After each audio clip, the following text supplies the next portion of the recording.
ദ്വിദിന പരിശീലന ശില്പശാല നടത്തി. കൊല്ലം, പത്തനംതിട്ട, തിരുവനന്തപുരം ജില്ലകളിൽ നിന്നുള്ള NSS വോളണ്ടിയർ സെക്രട്ടറിമാരുടെ ശില്പശാലയാണ് സംഘടിപ്പിച്ചത്. എഴുകോണിൽ സംഘടിപ്പിച്ച ശില്പശാല മന്ത്രി KN ബാലഗോപാൽ ഉദ്ഘാടനം ചെയ്തു.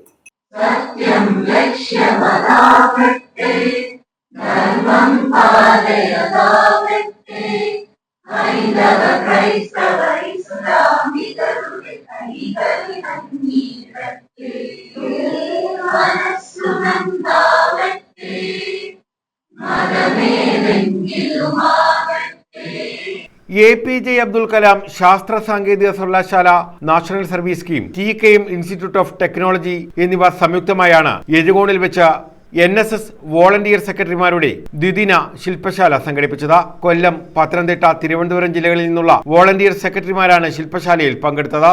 ശില്പശാലയുടെ സമാപന സമ്മേളനം മന്ത്രി KN ബാലഗോപാൽ ഉദ്ഘാടനം ചെയ്തു.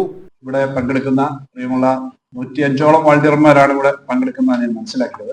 വോളണ്ടിയർമാരായിട്ടുള്ള NSS പ്രവർത്തകർ, ഇവിടുത്തെ അധ്യാപകർ, മറ്റ് സ്റ്റാഫ് അംഗങ്ങൾ, പ്രിയമുള്ളവരെ, ഇങ്ങനൊരു പരിപാടി ഇവിടെ നടക്കുന്നുണ്ടെന്ന് കഴിഞ്ഞ ദിവസം നമ്മുടെ സോഹോയുടെ ബഹുമാനപ്പെട്ട മുഖ്യമന്ത്രി അത് ഉദ്ഘാടനം ചെയ്യാമെന്ന അന്നത്തെ ദിവസമാണ് പറയുന്നത്. അപ്പൊ ഞാൻ എന്തായാലും സമയം. ഫാറൂഖ് താഹ അധ്യക്ഷത വഹിച്ചു.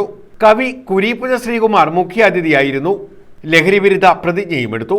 എന്റെ സമൂഹവും ലഹരിയിൽ വീഴാതിരിക്കാനുള്ള എല്ലാ ശ്രമങ്ങളും ഞാൻ നടത്തും.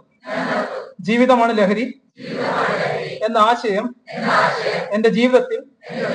സർവകലാശാല programme coordinator doctor Arun M, college principal doctor Gauri Mohan L, programme officer professor Ashwin Raj, professor Ansiya S, Athifa Saleem, Aman Anshada, Thasleema S, Muhammad Rashid എന്നിവർ നേതൃത്വം നൽകി.